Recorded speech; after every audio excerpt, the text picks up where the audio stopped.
Muito bom dia, caros amigos, caras amigas também. Aliás, falar amigos já abrange todo mundo, né? Todos, né? Todos, muito bem-vindos, muito bom dia, que Jesus nos abençoe nessa empreitada de mais um dia de estudos da nossa doutrina espírita, chefiadas aí, vamos dizer assim, pelo nosso abnegado Allan Kardec.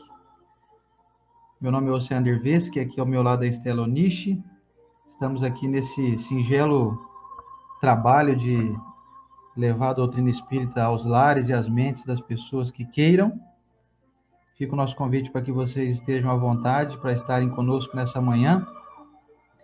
Desejamos que todos possam estar aí numa boa conexão, todos estejam aí em relativa serenidade mesmo diante do momento que a gente vive, no momento de pandemia e etc.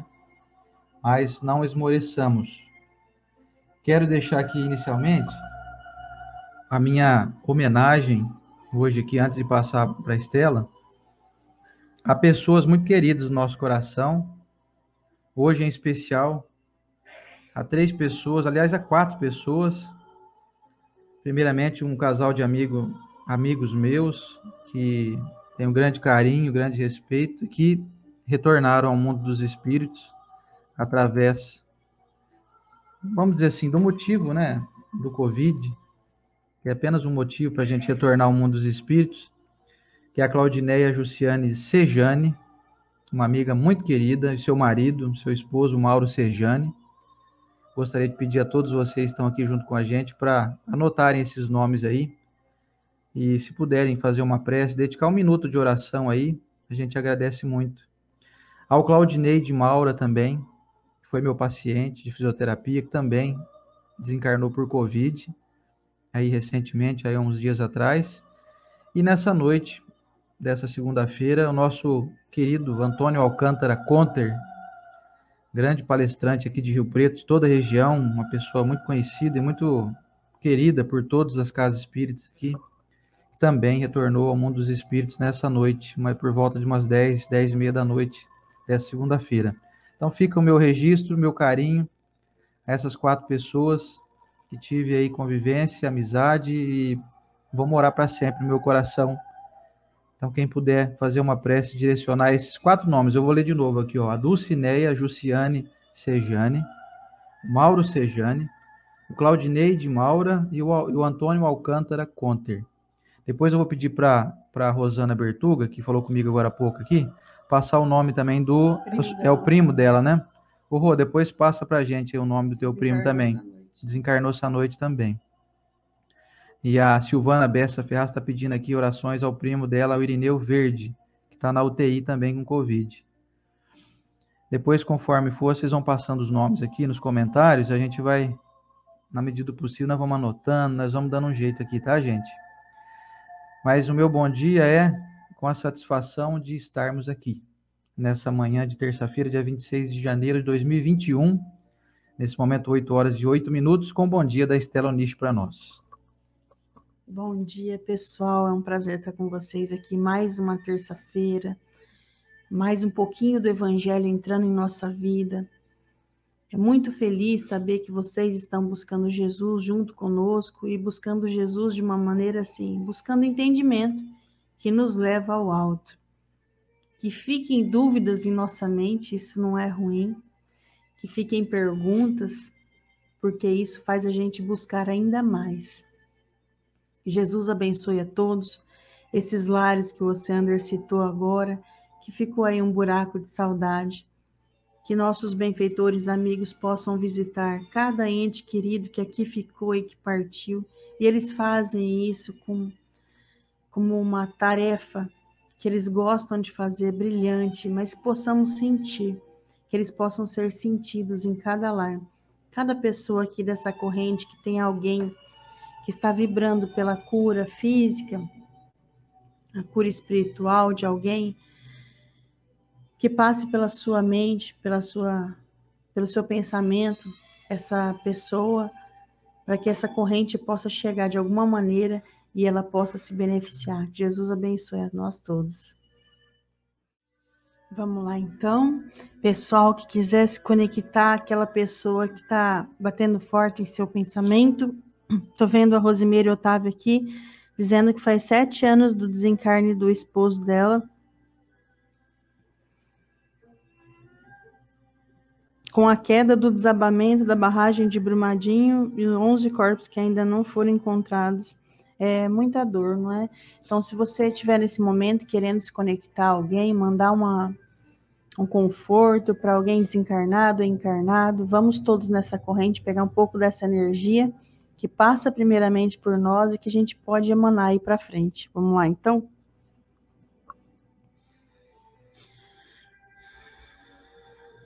Ao nosso Deus, Pai, a gratidão de estarmos aqui e que possamos entender que seus propósitos, seus desígnios vão além da nossa imaginação, vão além de nossa compreensão. O que podemos entender nesse momento é que somos amados pelo Criador.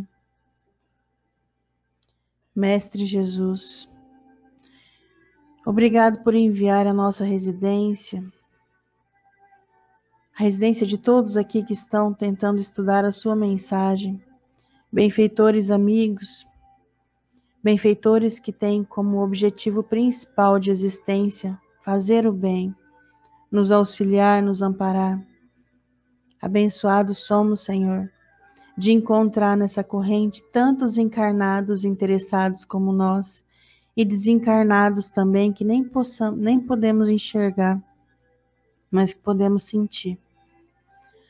Amado Mestre Jesus, de nosso coração interessado na mensagem agora, que possa sair luzes, que possa atravessar de nós, sendo instrumentos de seu amor, o máximo de energia e vibração possível para todos os nomes que estamos agora nessa corrente, deixando sair de nossa mente, deixando sair de nossa emoção, que possam ser abençoados como assim somos agora. Amado Mestre Jesus, os leitos de hospitais estão cheios de benfeitores, sabemos disso. Que todas as pessoas que se compadecem nesse momento e que passam por alguma enfermidade possam estar com o coração aberto a Deus. As suas fragilidades possam ser quebradas em seu íntimo, como mágoa, rancor, desejo de vingança. Que toda essa luta, Senhor, em prol da vida, seja convertida também em luta em prol do Espírito, da vida eterna. Abençoado, Senhor, cada pessoa dessa corrente, encarnado e desencarnado, com sua luta diária, seu desejo de buscar o pão para sua família, o desejo de caminhar mais leve, principalmente, Senhor, abençoado aquele que entendeu que o único propósito de existência é entender um pouquinho mais sobre o bem, o amor e angariar virtudes. Que assim seja. Gente, o início do Evangelho, ele tem muita leitura técnica, como o Oceander vai fazer agora. Então, quem já nos acompanha aí nesses 4 anos que passaram, sabe que eu sempre leio um trecho de um livro e depois o Oceander lê o Evangelho, mas hoje a gente vai fazer o contrário justamente pela dinâmica da leitura, não é? Eu não vou nem ler, vou contar uma historinha depois para a gente poder entrar um pouco em elucidações, mas tenham paciência conosco, tenham paciência com o Evangelho, porque é muito necessário, o que o Oceander vai ler agora, é uma leitura extensa, mas é necessária para o nosso entendimento. E que Jesus nos abençoe e seus benfeitores possam alcançar esse entendimento, seu coração, para a gente poder cada vez mais ser direcionado nesse caminho de leveza e felicidade. Fazer também uma observação, como bem lembrou a minha amiga aqui, a Valqueli Aldi, vocês devem ter ficado sabendo aí, o pessoal que não é aqui de São José do Rio Preto, que esse fim de semana aconteceu uma coisa muito chata aqui em Rio Preto, que foi o incêndio do nosso camelódromo aqui, que tem mais de 160 lojas, a gente chama, o nome é Shopping Azul, são os ambulantes, que antigamente eram os ambulantes, depois, né, conseguiram conquistar aí um local fixo para trabalhar, com toda a segurança até que a gente imaginava que tinha, mas devido aí provavelmente a algum curto-circuito, alguma coisa, se incendiou totalmente. Então são 160 boxes, né, que trabalhavam aí, e mais de 300 famílias envolvidas, né, que tinham necessidade desse ganha-pão aí para poder sobreviver. Então, eu coloquei ontem no meu perfil, quem está aí me acompanhando pelo YouTube, pela fanpage da Rede Amigo Espírita, se puder entrar no meu perfil, você Andervesc, lá eu coloquei a chave Pix, para quem puder ajudar com qualquer quantia. Se você puder ajudar com R$1, faz um Pix lá. Hoje em dia o Pix é gratuito, você faz instantaneamente. R$5, R$10, 50, 1.000, o que você puder ajudar. São muitas famílias aí que vão ter que começar do zero, sem contar no prejuízo que perderam tudo, que às vezes tinha muita coisa que não estava nem paga ainda. Com certeza, muitas coisas os ambulantes pegam em regime de comodato, ou seja, eles pegam, depois quando eles vendem, que eles pagam, né, o produto, enfim. Então, muita gente vai ter que tirar dinheiro do bolso para pagar o que foi queimado e depois ainda pegar dinheiro para comprar, para começar tudo do zero de novo. Se você aí se sensibilizar com esse pessoal, que são irmãos nossos, que estão com uma dificuldade aí, nós não podemos calcular de perder tanto o local de trabalho, quanto também perder a sua renda aí, quer dizer, desse momento em diante eles não têm renda, não tem onde tirar dinheiro para comprar o almoço, a janta, enfim. E muitos deles a gente sabe que trabalhavam assim, o que vendia à tarde era para comer à noite mesmo. A gente sabe de muitos casos assim, ainda mais nesse momento de pandemia. Enfim, meus amigos, nós estamos sendo convocados por Jesus, para a gente aprender a ser mais solidário. Seja com as nossas preces, seja com as pessoas que estão desencarnando aí por doenças das mais diversas, especialmente o Covid, agora também as pessoas que passam por dificuldades aí, como esse incêndio, que foi realmente muito triste aqui em Rio Preto. Então a gente pede para você se sensibilizar aí, pegar um pouquinho do que você tem, aí eu sei que não vai te fazer falta, e tenho certeza que Deus multiplica para você tudo que você doar em favor do próximo, tá? Então, lá no meu perfil eu coloquei, você vai ver que é uma postagem ou duas abaixo desse vídeo aqui, no meu perfil, tem lá a chave Pix, que é o CNPJ da Associação dos Trabalhadores lá do Shopping Azul, tá ok? E é isso. Vamos então à nossa leitura de hoje, dando sequência aqui ao estudo. Hoje é o nosso 4º dia de estudos. Quero deixar um abraço para o Zé Aparecido, fez aniversário essa semana aí. Nosso grande José Aparecido, que é o idealizador de todo esse projeto da Rede Amigo Espírita aqui. Aliás, ele é o fundador, ele é o que começou do zero, né? O zero que pegava água com a bacia furada mesmo, sabe? Ia enchendo ali, ia enchendo uma piscinona, que hoje está todo mundo nadando nessa piscina, mas quem encheu essa piscina aí com a bacia furada foi o Zé Aparecido, né? Ei, Zé Aparecido, grande benfeitor nosso aqui, grande divulgador, maior divulgador da doutrina espírita do planeta Terra. Seguindo aqui, então, o nosso Evangelho segundo o Espiritismo de Allan Kardec. Vou botar um pedacinho aqui, vazando aqui. Dentro da introdução, no seu 3º capítulo, tem as notícias históricas, eu vou começar a ler, então, e depois nós vamos comentar aqui, diz respeito aos povos que Jesus citava, tá? Vamos lá. Notícias históricas, 3º item da introdução de O Evangelho segundo o Espiritismo. Para bem compreender certas passagens dos evangelhos, é necessário conhecer o valor de muitas palavras que são frequentemente empregadas nos textos e que caracterizam o estado dos costumes e da sociedade judia naquela época. Essas palavras, não tendo para nós o mesmo sentido, foram quase sempre mal interpretadas, gerando algumas incertezas. A compreensão da sua significação explica também o verdadeiro sentido de certas máximas, que à primeira vista parecem estranhas. Primeiro, samaritanos. Após o cisma das 10 tribos, Samaria tornou-se a capital do reino dissidente de Israel. Destruída e reconstruída numerosas vezes, ela foi, sob o domínio romano, sede administrativa da Samaria, uma das 4 divisões da Palestina. Herodes, chamado o Grande, a embelezou com suntuosos monumentos e, para agradar Augusto, deu-lhe o nome de Augusta, em grego, Sebaste. Os samaritanos estiveram quase sempre em guerra com os reis de Judá. Uma aversão profunda, datando da época da separação, perpetuou-se entre os dois povos, que se esquivavam a todas as formas de relações recíprocas. Os samaritanos, para tornarem a cisão mais profunda e não terem de ir a Jerusalém para a celebração das festas religiosas, construíram um templo próprio e adotaram certas reformas. Admitiam somente o Pentateuco, que contém a lei de Moisés, e rejeitavam todos os livros que lhe haviam sido posteriormente anexados.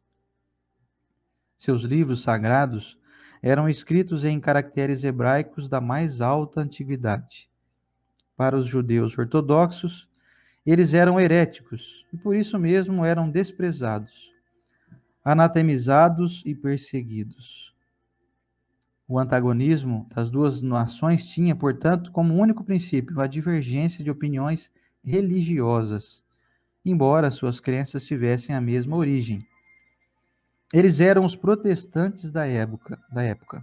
Ainda hoje encontram-se samaritanos em algumas regiões do Oriente, particularmente em Naplusa e Jafa.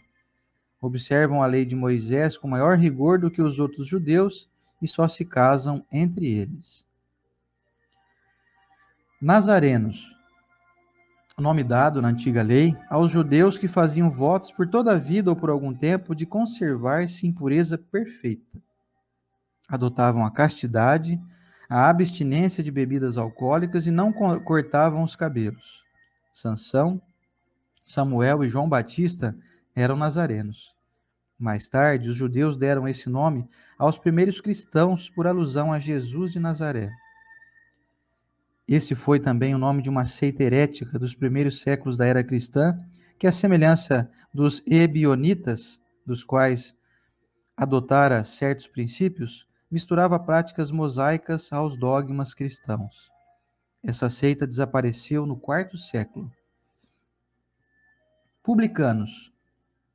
Eram assim chamados na Roma Antiga os cavaleiros arrendatários das taxas públicas, encarregados da cobrança dos impostos e das rendas de toda espécie, fosse na própria Roma ou em outras partes do império.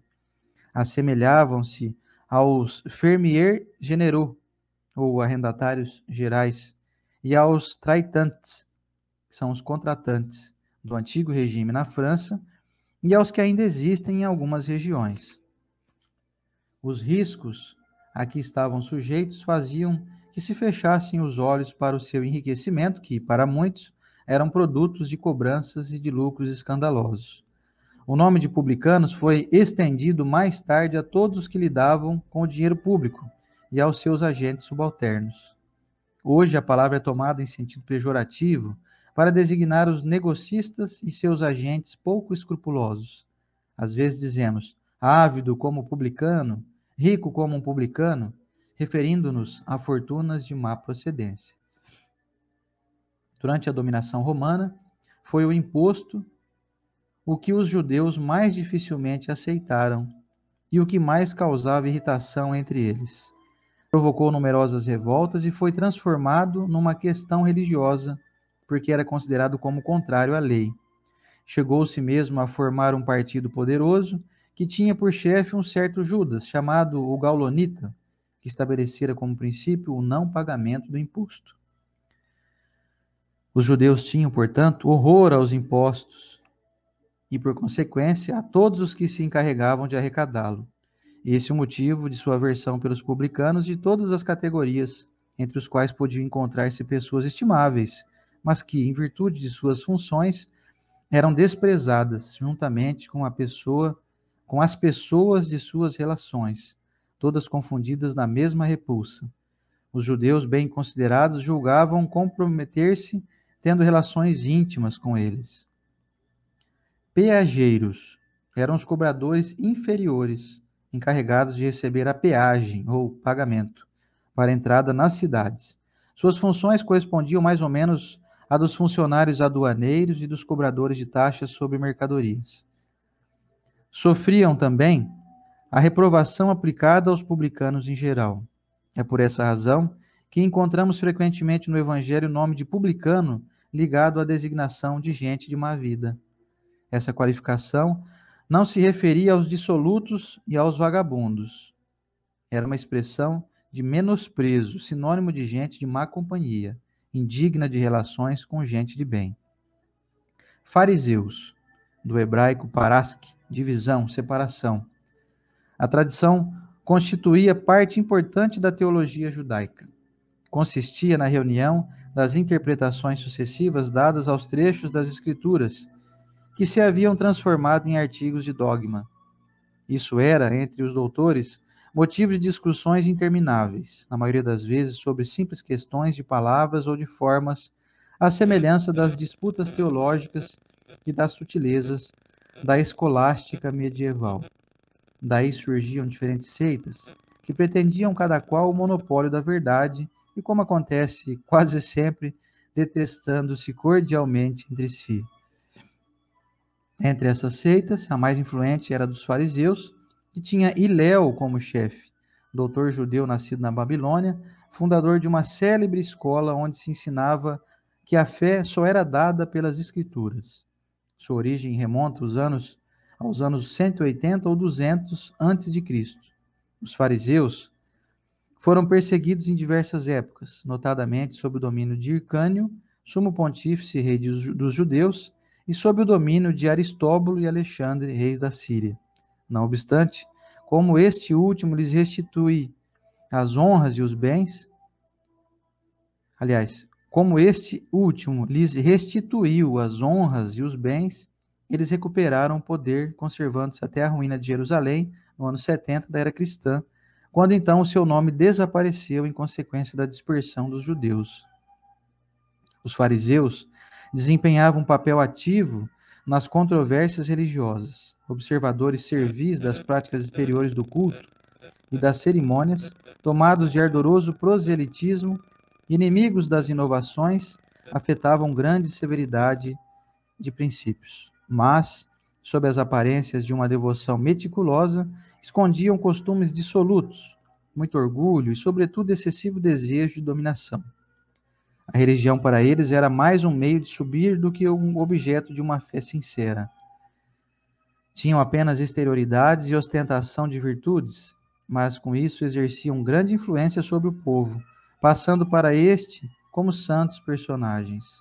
Eis porque eram muito poderosos em Jerusalém.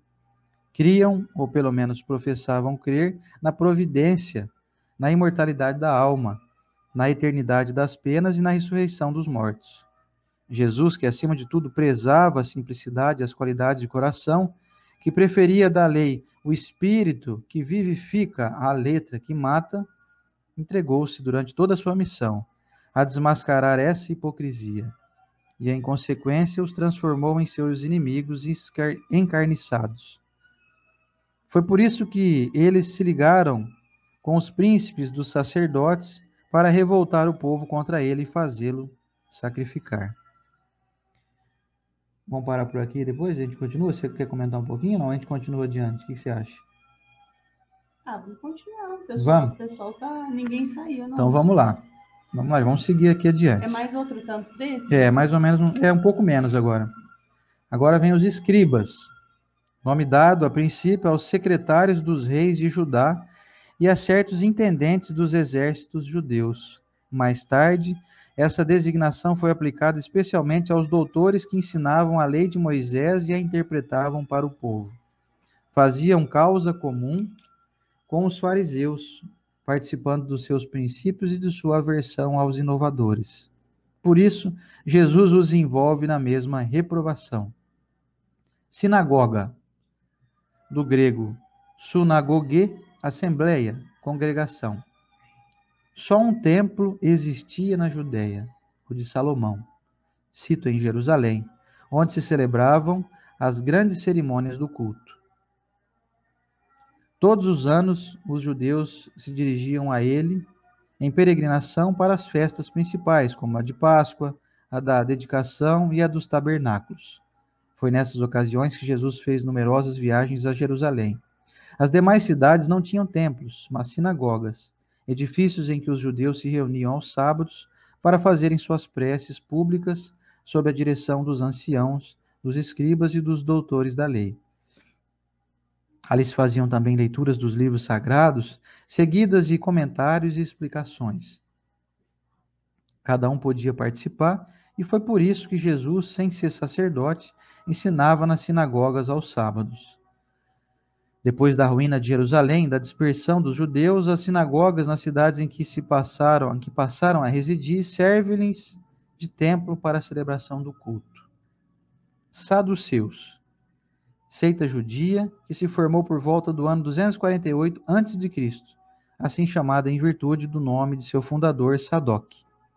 Os saduceus não acreditavam na imortalidade da alma, nem na ressurreição, ou na existência dos anjos bons e maus. Apesar disso, acreditavam em Deus, e embora nada esperassem após a morte, serviam-no com interesse de recompensas temporais ao que, segundo acreditavam, se limitava à sua providência. A satisfação dos sentidos era para eles o fim principal da vida. Quanto às escrituras, apegavam-se ao texto da antiga lei, não admitindo nem a tradição, nem qualquer outra interpretação. Colocavam as boas obras e a execução pura e simples de lei acima das práticas exteriores do culto. Eram, como se vê, os materialistas, os deístas e os sensualistas da época. Essa seita era pouco numerosa, mas contava com personagens importantes e tornou-se um partido político sempre oposto aos fariseus. Essênios, seita judia fundada há cerca de 150 anos antes de Cristo, no tempo dos Macabeus. Seus membros moravam em edifícios semelhantes a mosteiros e formavam uma espécie de associação moral e religiosa. Distinguiam-se pelos costumes suaves e as virtudes austeras, ensinando o amor a Deus e ao próximo, a imortalidade da alma e crendo na ressurreição. Eram celibatários, condenavam a escravidão e a guerra, tinham seus bens em comum e se entregavam à agricultura. Opostos aos saduceus sensuais, que negavam a imortalidade, e os fariseus enrijecidos por suas práticas exteriores, para os quais a virtude nada mais era do que a aparência. Não tomavam nenhuma participação nas disputas dessas duas seitas. Aproximavam-se, por seu gênero de vida, dos primeiros cristãos, e os princípios de moral que professavam fizeram algumas pessoas suporem que Jesus fizera parte dessa seita, antes do início de sua missão pública. O que é certo é que ele devia conhecê-la, mas nada prova que lhe fosse filiado, e tudo quanto se tem escrito a respeito é hipotético. Aí tem uma notinha aqui, que diz assim que a morte de Jesus, que se diz escrita por um irmão Essênio, é um livro completamente apócrifo, escrito a serviço de determinada opinião, e que traz em si mesmo a prova da sua origem moderna. Agora os terapeutas, do grego terapeutai, derivado do verbo terapeuein. Servir, curar, quer dizer servidores de Deus ou curadores. Sectários judeus contemporâneos do Cristo, estabelecidos principalmente em Alexandria, no Egito, tinham intensas relações com os essênios, cujos princípios professavam e como eles se davam à prática de todas as virtudes. Eram extremamente frugais na alimentação, votados ao celibato, à contemplação e à vida solitária, constituindo uma verdadeira ordem religiosa. Filon, filósofo judeu de Alexandria, platônico, foi o primeiro a se referir aos terapeutas, apresentando-os como uma seita judaica. Eusébio, São Jerônimo e outros pais da Igreja pensam que eles eram cristãos. Quer tenham sido judeus ou cristãos, é evidente que, como os essênios, representavam um traço de união entre o judaísmo e o cristianismo. Acabou. Depois, semana que vem, nós vamos entrar falando de Sócrates e Platão, precursores da doutrina espírita e do espiritismo. E o comentário da Estela. Vamos lá então, pessoal. Se nós fôssemos pegar esse primeiro trecho, esse tempo todo que você, André, leu aqui, deu quase 15 minutos. Por aí, daí para mais, hein?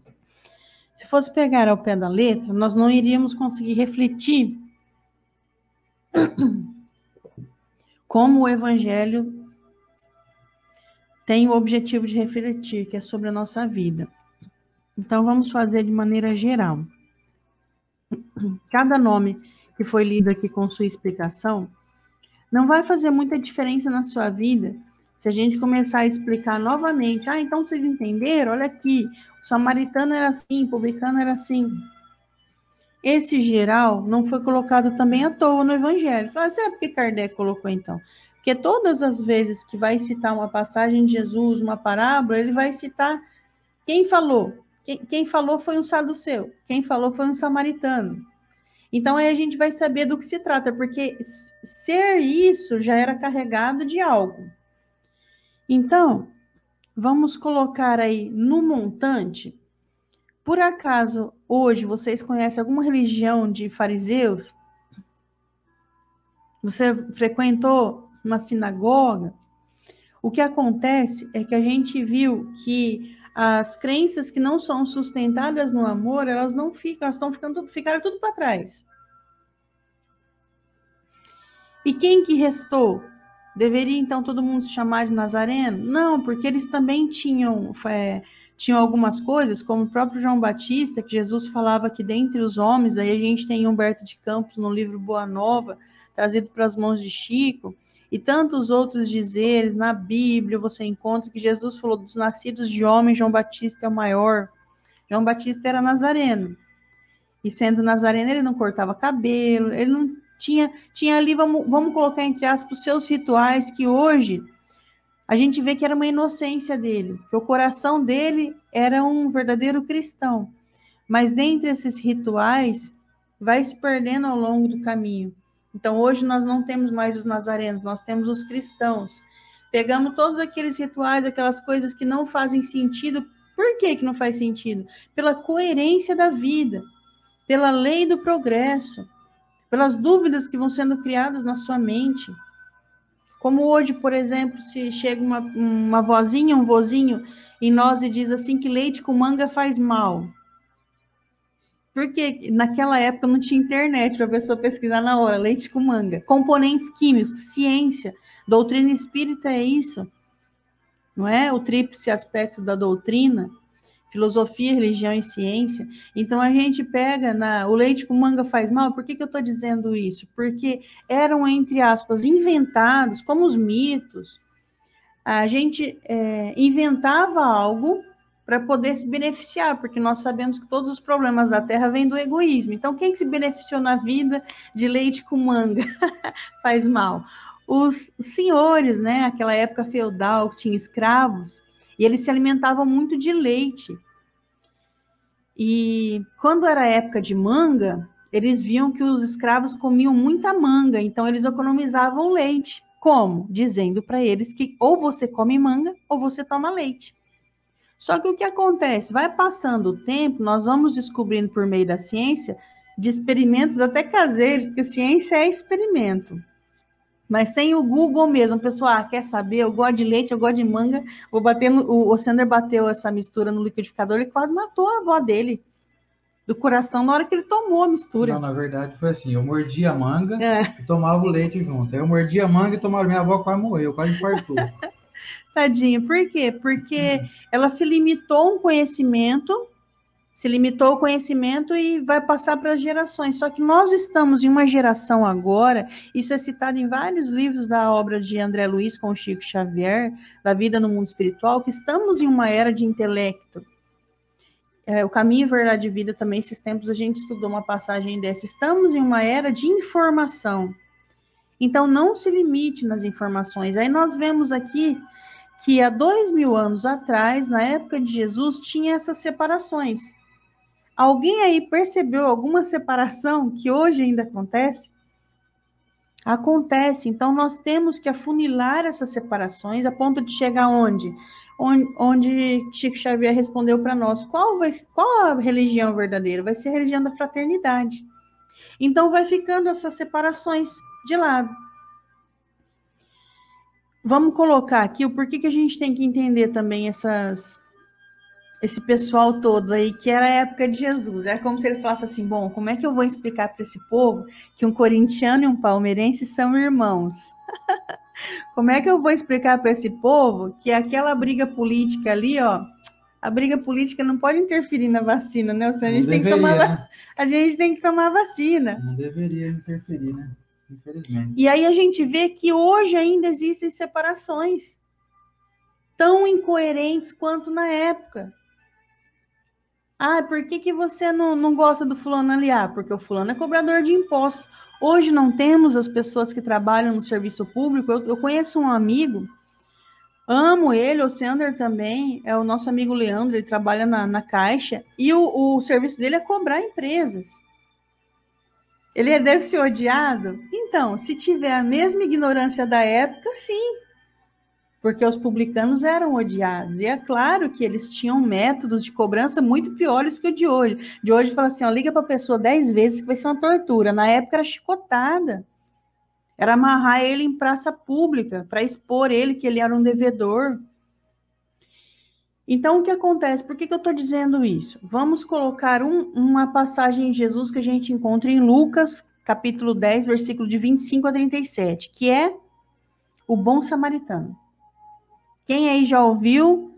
Quem vai ouvir de novo? Porque a gente vai precisar explicar o porquê que tem esses nomes aqui no início do evangelho. Um homem atravessando de uma província para outra foi espancado e roubado, ficou estendido no chão. Não foi citado aí quem era ele.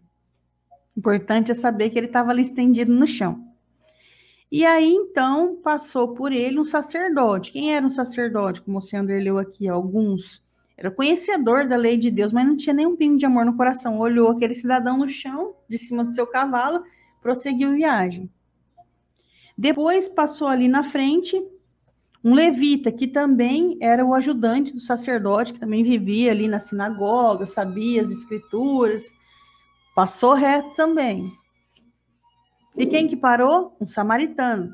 Ele tinha azeite e vinho, e ele curou, fez ali as feridas do homem que estava estendido no chão, pegou esse homem e levou esse homem para uma estalagem e disse ao dono da estalagem, olha, eu tenho esse dinheiro aqui, cuida desse homem aí, porque ele está precisando. E seguiu viagem. Sabe quando Jesus contou essa história? Quando um doutor da lei perguntou para ele, Senhor, como faz para eu entrar no reino de Deus? Aí Jesus disse para ele assim, amai a Deus sobre todas as coisas, com toda a sua alma, com toda a sua força, com todo o seu entendimento e ao próximo como a ti mesmo. E aí o doutor da lei fez uma pergunta para criar toda essa história. E quem é o nosso próximo? E Jesus respondeu com essa história. E quando terminou essa história, ele disse para o doutor da lei assim, doutor da lei, qual foi o mais próximo daquele cidadão caído? E aí o doutor da lei respondeu, o samaritano. E sabe quem era o doutor da lei? Ele era um judeu. E sabe quem era um judeu na época? Ele era inimigo do samaritano. Então Jesus, com essa história, fez sair da boca do judeu. Quem foi o próximo naquele momento foi o samaritano. E ele falou, é isso que Deus quer de nós. Quem estiver ao seu redor precisando, você vai ser o mais próximo. Mas eu não sei o nome daquela pessoa, mas você é o próximo. Interessante, não é? Foi dessa maneira que Jesus contou para nós, então, que não existe diferença. Ah, mas eu com minha camiseta do Palmeiras, eu vou ali salvar aquele corintiano. Nós estamos com esse entendimento já? Será que a gente ainda está naquela época que Jesus foi pedir água no poço? E aí a mulher do poço olhou para ele estava sem recipiente, porque a pessoa tinha uma corda no poço. Imagina, né, gente? E por que ele pediu? Por que Jesus mesmo não pegou a bendita da água do poço? Ah, é porque ele ia deixar um ensinamento para nós da água que a gente jamais sentiria mais sede. Não, era o ensinamento também da samaritana, que ela tinha um recipiente que levava até lá embaixo, trazia água para cima e deu para Jesus. Mas antes disso ela perguntou assim, como um judeu vai pedir água para uma samaritana? Porque o judeu odiava os samaritanos. E outra coisa interessante que nós vemos hoje, dessa separação, que ficou bem claro para nós o tempo todo nas passagens de Jesus. Conheci uma amiga que estava contando, eu pensei que era brincadeira. O Sander outro dia também escutou, só não sei lembrar a história, talvez ele lembre, que a gente pensa que chega a ser brincadeira isso, que o cara torce para determinado time, e eu estou batendo nessa tecla, gente, porque é mais ou menos assim. As pessoas se odeiam pelas bandeiras que elas representam. É como se fosse da época dos vikings. Coloca aqui a armadura viking desse clã e eu luto versus o outro clã. E aí depois a gente chega nessa época que está assim, partidarismo de político ou religioso ou de time de futebol. Estamos todos separadinhos de novo. Será que não vai parar o tempo em que eu fiquei sabendo que um rapaz fez um churrasco e aí trouxe todos os amigos da empresa dele e o outro amigo foi com uma camiseta de um time que ele não torce, ele não deixou o amigo entrar. Então, quando contaram essa história para nós, eu e o Sandro falei assim, é brincadeira. Ele falou, não, é verdade, ele não deixou o cara entrar. Eu falei, meu Deus do céu. Mas não adianta a gente se espantar, não, porque é o tamanho nosso. Eu vejo espíritas falando mal dos nossos irmãos evangélicos. Eu vejo espírita zombando da missa. Zombando. Não é falar assim, eu não vou mais na missa porque agora eu vou no centro. Ponto final. Não, eu vou na missa porque tem isso, tem aquilo, e dá risada.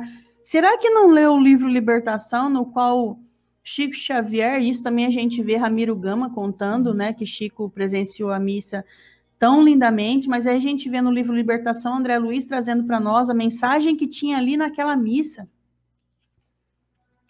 Anjos descendo no momento da comunhão, a hóstia entrando em quem não estava ali nada com nada, ela parava ali na garganta e assim, virava pó. E aí a pessoa que estava ali interessada naquela homilia mesmo desceu e fez luz no coração. Quem somos nós, espíritas, para se julgar melhor que o outro? Eu conheço pastores maravilhosos que eles estudam, às vezes no testamento, algo que a gente fala assim, não, Bíblia está por fora. Eu vou estudar o evangelho, não está por fora, não. As nossas ações, os nossos frutos vão dizer quem somos. Não essas separações bobas. Senão daqui a pouco a gente está igual, Jesus vai ter que voltar e Jesus não vai voltar mais. Para contar a mesma história do bom samaritano. Quem que é teu próximo? Meu próximo são os meus irmãos espíritas. Não. Meu próximo é a humanidade inteira. Será que eu não estou percebendo? Você vê assim, teve uma luta partidária política muito grande que separou famílias há 3 anos atrás, quando o Bolsonaro foi eleito, né? 3 anos. 2 anos e meio. Imagina que tem pessoas de dentro da família que não conversam até hoje. Eu vou votar no Bolsonaro. Eu vou votar no Haddad. Inimigos. Mas vocês dois não querem o bem para a nação? Eu quero, mas esse daí separou. E aí a gente vem ler um texto desse e escuta a história do bom samaritano e fala que entendeu. Entendeu entendeu na teoria, porque na prática está fazendo tudo errado. Quem que você está separando da sua vida? Será que a gente não entendeu? Naquela época, conforme o Oceano foi lendo, a gente vê aqui os cobradores de impostos e vê os fariseus, a gente fala, cada coisinha boba que tinha na época, né? Cada coisinha boba que tem ainda até hoje. E os espíritos, os grandes espíritos, devem olhar para nós e falar assim, meu Deus, não aprenderam a brincar até agora na Terra. Solta todo mundo aí para brincar, tá todo mundo brigando. Os publicanos, por exemplo, que a gente vê muita história de Zaqueu, e principalmente de Mateus, que a gente deve muito a Mateus, que era Levi, que ele era, como que se fala? Ele era letrado, e naquela época, gente, é muito difícil alguém que sabia ler e escrever. Então, como nós iríamos ter as mensagens que temos hoje, não tinha alguém anotando ali, e não tinha papel não, sei lá onde é que eles anotavam, né? Era muito difícil. Papiro, né, que antigamente usava, era muito difícil ter tudo isso nas mãos, mas ele tinha. E quem que ele era? Ele era o odiado, porque ele era o cobrador de impostos. Então, juntava não só ele ser cobrador de impostos, mas juntava a inveja que todos tinham de cobradores de impostos. Por quê? Os cobradores tinham guardas, e os cobradores tinham uma situação financeira melhor. Então, não era só porque ele cobrava impostos, tinha inveja. Então, hoje fica claro para nós, olha lá, o povo odiava os cobradores de impostos, porque eles tinham essa situação. Hoje, nós, às vezes, temos inveja das pessoas que ganham mais, inveja das pessoas que estão trabalhando aí no governo, inveja, só que não admite. E o que a gente faz, então? Eu tenho raiva desse pessoal que fica mamando no governo. Às vezes, se eu tivesse a oportunidade, você ia estar lá naquele lugar. Então, aí você descobre que isso é inveja. Temos todas essas características que o Oceano leu até hoje. Por quê? Por falta de entendimento. Então, nós vamos retomar o Evangelho com essa passagem que parece técnica, mas para se encontrar em algum momento, eu sou fariseu. Que é um belo do hipócrita, não é, Sandra? Fala de Jesus, faz tudo errado. É o que Jesus mais condenava os fariseus, Os né? fariseus, não é? A gente sabe, sei de tudo. Nossa, gente, eu já vi discussão de espírita que eu vou contar para vocês em grupo de WhatsApp, que a pessoa pega o número da questão dos espíritos, tá aqui, ó, Kardec falou isso. Aí o outro vai lá e pega outra questão. Meu Deus, que hipocrisia, porque o evangelho inteiro você resume em compreensão. Então nós vemos o pessoal aqui, ó, mandando ver, porque o fulano tá fazendo isso, fulano tá fazendo aquilo. Fariseu. O que eu tenho que fazer com o meu irmão que tá errando?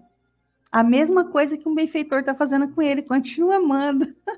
É claro que a nossa condição de humanidade, você vai amar com aquela coisa assim, ai, vai, segue o bonde aí, que amar tá difícil, mas eu vou respeitar que aquele tamanho é dele. É justamente por isso que Deus nos deixa conviver com animais, porque nós vamos perceber que a gente tem uma facilidade muito grande de perdoar um cachorro raivoso, não tem? Ou você fica magoado com o cachorro, você fica magoado com o dono que não prendeu, tal.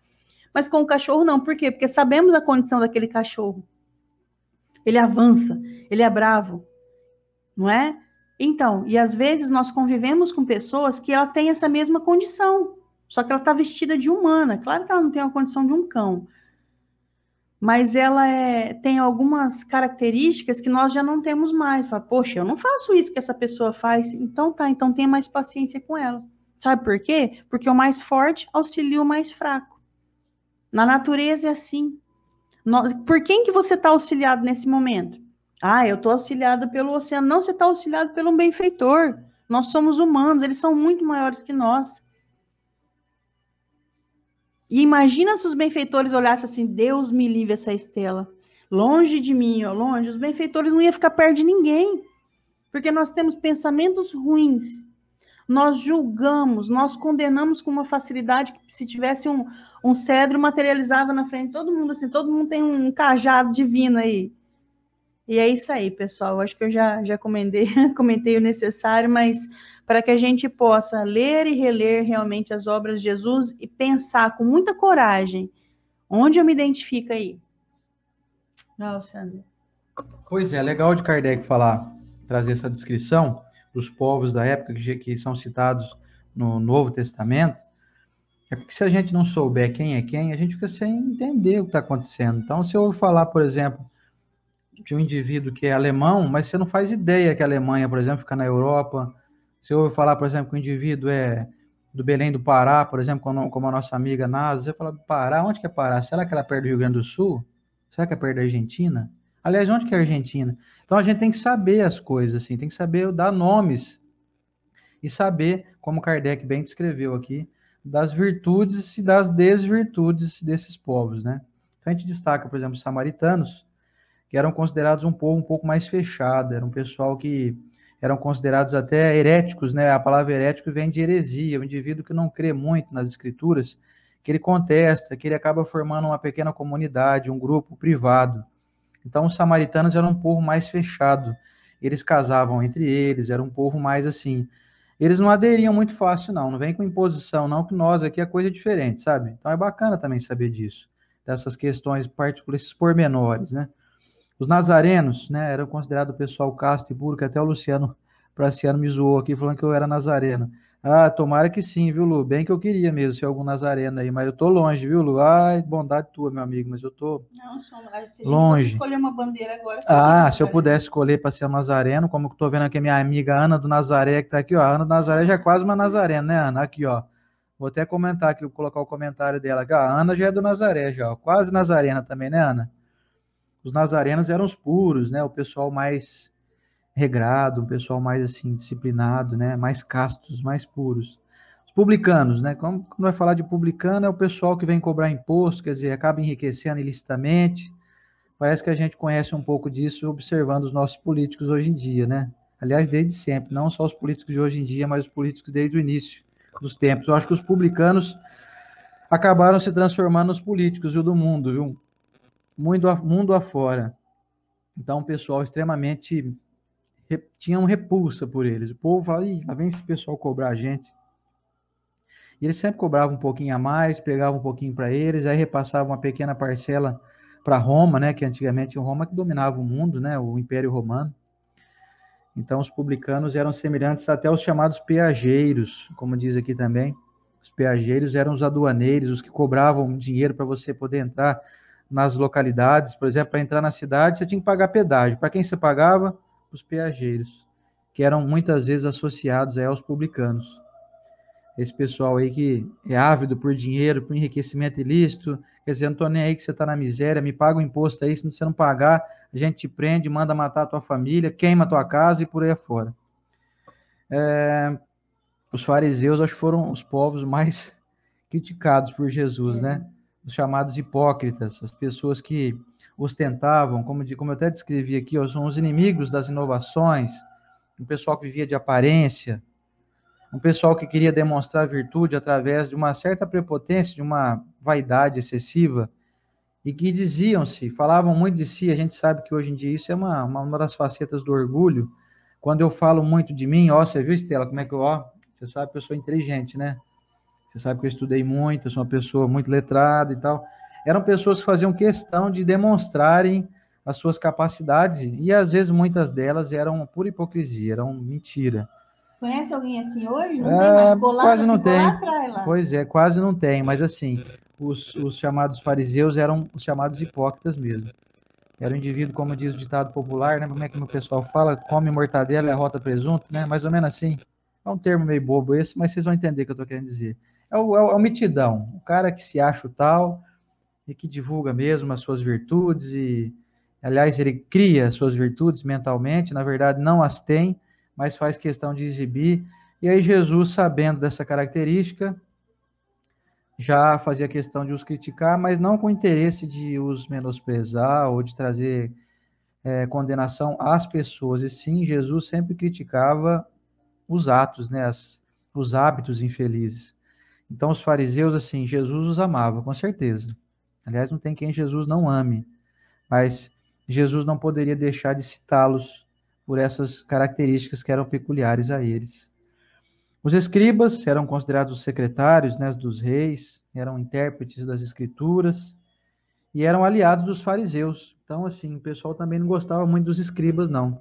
Apesar deles terem conhecimento, de terem características, assim, de escreverem as escrituras, de explicarem as escrituras, eles eram associados dos fariseus, então eram meio arrogantes também.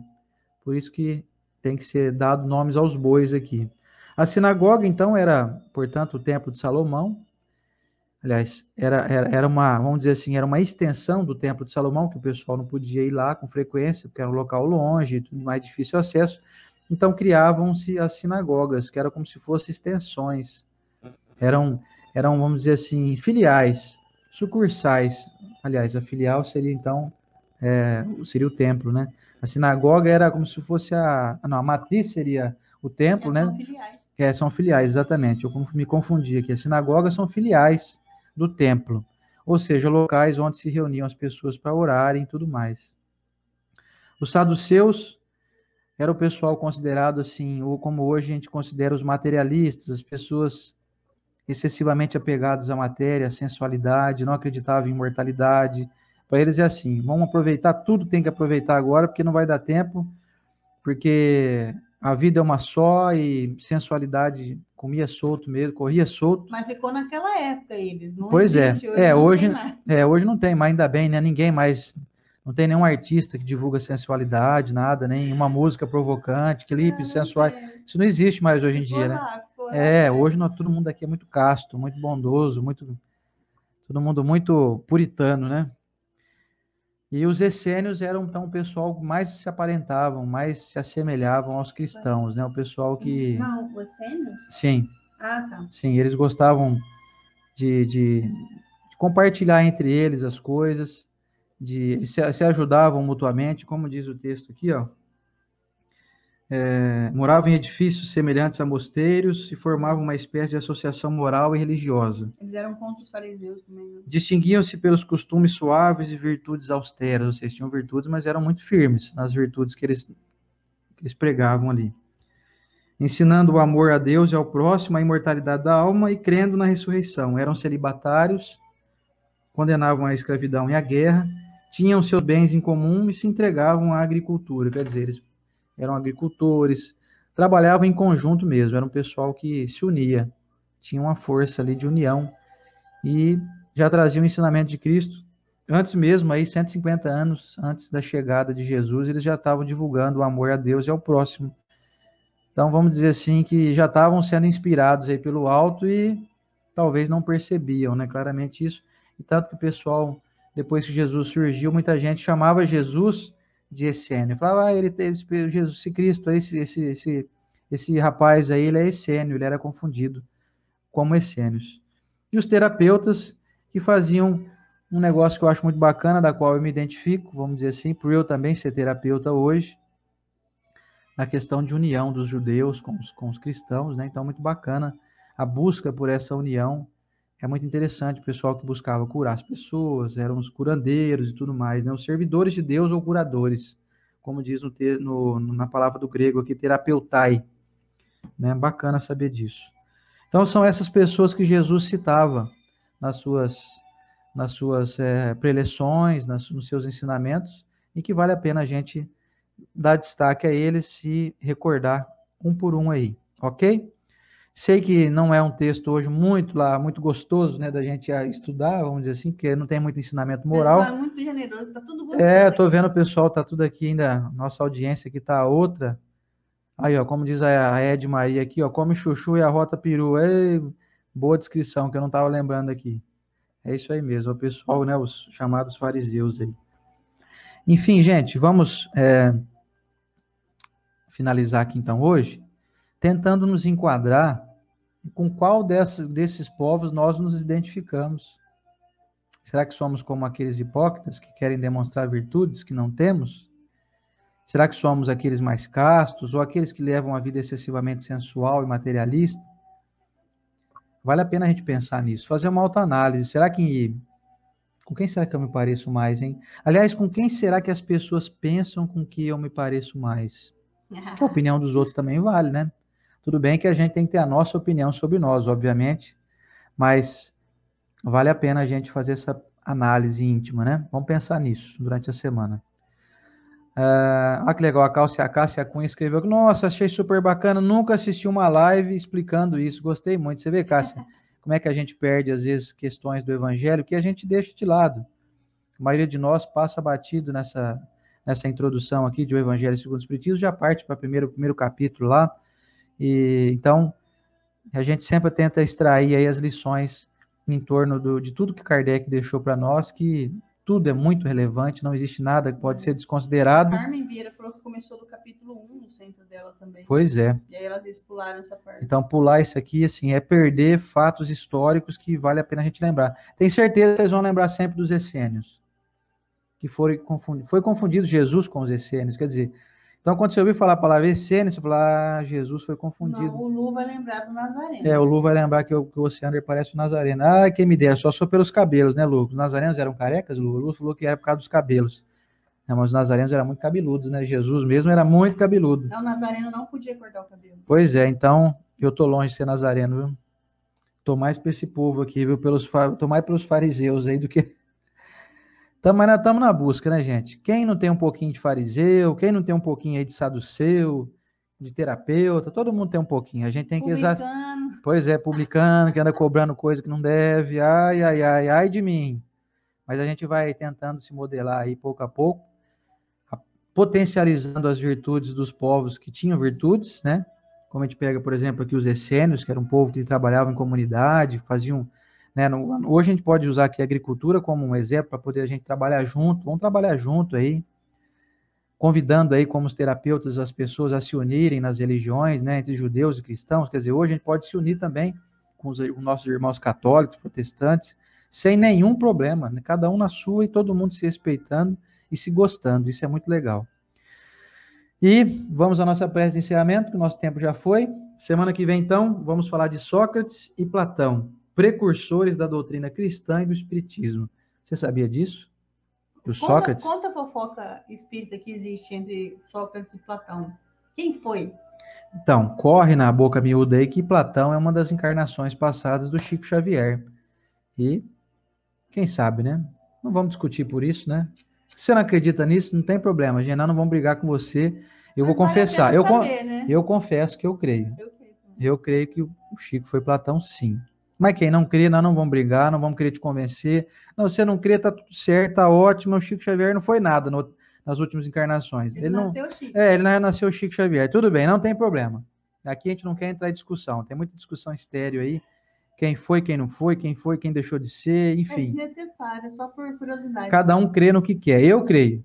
Eu creio no Chico, como Francisco de Assis, Platão e outros nomes aí que vão deixar de lado, né? Para não virar polêmica. Enfim, beijo grande para vocês. Vamos à nossa prece de encerramento, convidando você a colocar o seu copinho com água. E como disse o nosso querido Reinaldo aqui, cada palavra escrita no Evangelho segundo o Espiritismo tem a sua importância e merece ser lida e estudada, né, Rei? O Rei que estuda com a gente aí, já estudamos 2 vezes o Evangelho, essa é a 3ª vez, o Rei está junto com a gente aí, sabe o que nós estamos falando, né, Rei? Muito bem lembrado. Vamos lá. A Ana do Nazaré está dizendo que eu estou dando spoiler aqui, ó. E a Edna Beth, eu creio. A Neide Nogueira também, eu creio. Pois é, enfim. Diz o professor Rodrigues, que conviveu tanto tempo com o Chico Xavier, né? O professor Rodrigues confessou para nós outro dia, ele falou assim, rapaz, eu convivi com o Chico mais de 30 anos. Se eu soubesse que ele tinha sido Platão, eu tinha beijado os pés dele. É que o Chico era tão simples. Porque ele era muito humilde, o Chico, imagina, o Platão, gente, nós vamos falar dele semana que vem, sem dar spoiler, como diz a nossa amiga aí, não dê spoiler, vamos falar disso semana que vem com mais detalhes. Aliás, eu vou trazer umas curiosidades de Platão para vocês aí, de Sócrates. Até eu quero, mano. Vocês não sabem, que não está escrito aqui no Evangelho, hein? Eu vou trazer aqui um plus, um up, né? É interessante que isso não deve causar polêmica, só deve, assim, é legal para você saber que bom, não é legal, descarta, como tudo. Aproveita só o que está no Evangelho, gente, a opinião particular nossa aqui, vocês descartem que isso é coisa nossa aqui, tá? Vamos nos apegar à doutrina aqui. Vamos lá para a nossa prece? Senhor Jesus, mestre amigo, nosso divino irmão,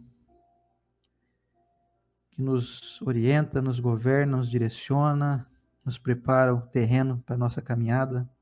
Mestre, vem aqui dizer da nossa grande satisfação de estar aqui estudando trechos no nosso Evangelho, que muitos de nós sequer um dia lemos, que estão nos trazendo reflexões, fortalecendo mais o nosso conhecimento e nos tirando dia a dia da escuridão da ignorância, passando nós, então, a sermos um pouco mais conhecedores dos pormenores da tua experiência aqui, enquanto encarnado neste mundo, e trazendo para o peito esse conhecimento, muito nos alegra e muito nos predispõe a continuarmos caminhando e trilhando um bom caminho, dia a dia, procurando fazer ao próximo aquilo que a gente gostaria que ele nos fizesse, para que nos assemelhemos cada dia mais com a tua divina aparência, com o teu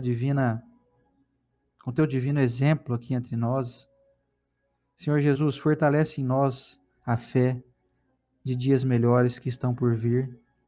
Fortalece em nós a fé diante das dificuldades, da partida de entes queridos que tanto amamos. Que todos estes que retornaram ao mundo dos espíritos possam receber nesse momento o nosso afago, o nosso abraço, o nosso carinho, a nossa saudade, mas nunca a nossa tristeza. Transforma-nos, Senhor, em teus aliados. Faça com que nós possamos semear o teu evangelho com as nossas atitudes, com o nosso sorriso, com o nosso semblante, com as nossas palavras, com as nossas escritas. Aos amigos espirituais, nossa gratidão por nos abençoarem neste trabalho, e quero estender essas bênçãos a todas as pessoas que nos acompanham agora aqui ao vivo, e em especial aquelas pessoas que nos assistem em outros momentos, que não podem aqui estar pessoalmente aqui ao vivo, vamos dizer assim, mas que assistem depois com maior carinho, com maior determinação, que recebam essa bênção nesse momento que estiverem assistindo ou ouvindo esse estudo. Senhor Jesus, permita-nos abençoar nossa família, abençoar nossa casa, abençoar o nosso povo brasileiro, o nosso mundo, o nosso planeta, abençoar os cientistas, os profissionais de saúde, aos trabalhadores que estão aí dando a cara a tapa para poder nos servir nesse momento de pandemia tão grave que estamos vivendo. Que possamos reforçar nossa fé para que a gente passe com mais sabedoria por esse momento. E estejamos sempre preparados, Mestre, para estarmos cada dia mais próximos da Tua divina presença. Senhor Jesus, nos permita estar aqui na próxima semana. Nos abençoe. E com muita alegria estaremos aqui, com o nosso desejo e com a Tua permissão, de Deus nosso Pai e dos nossos amigos espirituais hoje e sempre. E que assim seja.